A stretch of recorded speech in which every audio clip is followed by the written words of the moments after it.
அஸ்ஸலாமு அலைக்கும். வணக்கம் ஃப்ரெண்ட்ஸ், வெல்கம் டு லைட்டிங் சமையல். இன்றைக்கி நம்ம கிச்சனில் என்ன ரெசிபி பார்க்க போகிறோம்னா, ஒரு சூப்பரான ஸ்பைசியான ஒரு கேரளா ரெசிபி தாங்க பார்க்க போகிறோம். மத்தி மீன் கறி. வீடியோவை லாஸ்ட் வரை ஸ்கிப் பண்ணாமல் பாருங்கள். சூப்பரான கேரளா ஸ்டைல் மத்தி மீன் கறி எப்படி ரெடி பண்ணுறதுன்னு பார்க்கலாம். நான் சின்ன லெமன் சைஸ் அளவுக்கு புளி எடுத்திருக்கேங்க. அது தண்ணி சேர்த்து நல்லா ஊற வச்சிடலாம். கடாயில் 2 டேபிள் ஸ்பூன் தேங்காய் எண்ணெய் எடுத்திருக்கேங்க. எண்ணெய் காஞ்சதும் தாளிப்புக்கு வெந்தயம் 1/2 டீஸ்பூன், பெருஞ்சீரகம் 1/2 டீஸ்பூன், சீரகம் 1/2 டீஸ்பூன் எடுத்திருக்கேங்க. தாளிப்பெல்லாம் பொரிஞ்சதும் கூட கருவேப்பிலை எடுத்திருக்கேன். இது கூட இஞ்சி பூண்டு பேஸ்ட் 1 டேபிள் ஸ்பூன் எடுத்திருக்கேங்க. நீங்கள் இஞ்சி பூண்டு இருந்தால் தட்டி கூட சேர்த்திக்கலாம். நான் பேஸ்ட்டாக தாங்க 1 டேபிள் ஸ்பூன் எடுத்திருக்கேன். இதோட பச்சை வாடை போகிற வரைக்கும் நல்லா வதக்கிக்கலாங்க. கூட சின்ன வெங்காயம் 100 கிராம் நீல வாக்கில் கட் பண்ணியிருக்கேங்க. அதையும் சேர்த்திக்கிறேன். சேர்த்து நல்லா வதக்கிக்கலாங்க. இது கூட பச்சை மிளகாய் 3 நீல வாக்கில் கட் பண்ணியிருக்கேன். அதையும் சேர்த்திக்கிறேங்க. வெங்காயம் ஓரளவுக்கு வதங்கிருச்சு. இது கூட தக்காளி பழம் 3 மீடியம் சைஸ் தக்காளி தாங்க எடுத்திருக்கேன். அதை நல்லா கட் பண்ணி வச்சுருக்கேன். அதையும் சேர்த்திக்கிறேங்க. தக்காளி பழம் சேர்த்து நல்லா மூடி போட்டு அப்படியே விட்டுடலாம். ஒரு 3 நிமிஷமும் கழிஞ்சு பார்த்துருக்கேங்க. தக்காளிலாம் நல்லா வெந்திருக்கு. நல்லா மிக்ஸ் பண்ணி விட்டுறலாங்க. இது கூட மசாலா பொருட்கள்லாம் சேர்த்திக்கலாங்க. மிளகாய்த்தூள் 2 டேபிள் ஸ்பூன், தனியாத்தூள் 1 டீஸ்பூன், மஞ்சள் தூள் 1/2 டீஸ்பூன், சீரகத்தூள் 1 டீஸ்பூன் சேர்த்திருக்கேங்க. நல்லா மிக்ஸ் பண்ணி விட்டுடலாம்.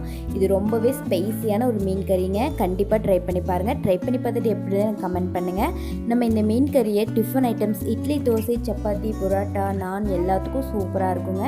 சாப்பாட்டுக்கும் சூப்பராக இருக்கும். கண்டிப்பாக ட்ரை பண்ணுங்கள். இப்போ பாருங்கள், மசாலா பொருட்கள்லாம் சேர்த்து நல்லா மிக்ஸ் பண்ணதும் நம்ம புளிக்கரைசல் சேர்த்திக்கலாங்க. புளிக்கரைசல் சேர்த்து நல்லா மிக்ஸ் பண்ணி விட்டுறலாம். தேவையான அளவு தண்ணியும் சேர்த்திக்கலாங்க.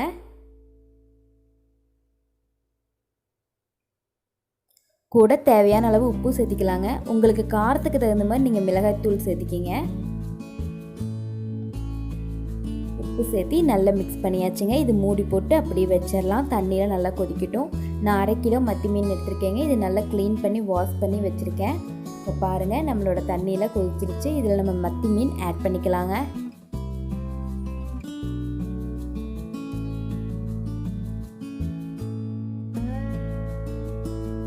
கேரளாவில் எல்லோரும் இப்படித்தாங்க செய்வாங்க. இந்த ரெசிபி கண்டிப்பாக ட்ரை பண்ணுங்கள், நல்லாயிருக்கும்.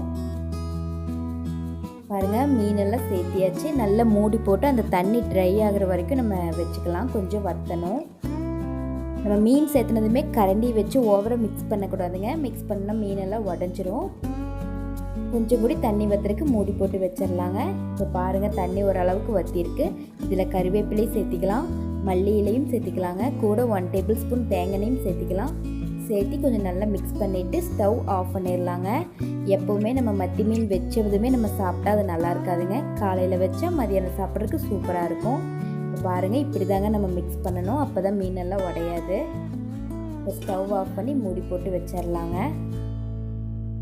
பாருங்கள், எந்த அளவுக்கு நம்ம மத்தி மீன் கறி ரெடி ஆகிருக்குன்னு பாருங்கள். சூப்பராக ஸ்பைஸியாக இருக்கும். உங்களுக்கு என்னோடய வீடியோலாம் பிடிச்சிருந்துச்சுன்னா என் சேனல் லைக் பண்ணுங்கள், ஷேர் பண்ணுங்கள். லைட்டிங் சமையலுக்கு சப்ஸ்கிரைப் பண்ணுங்கள்.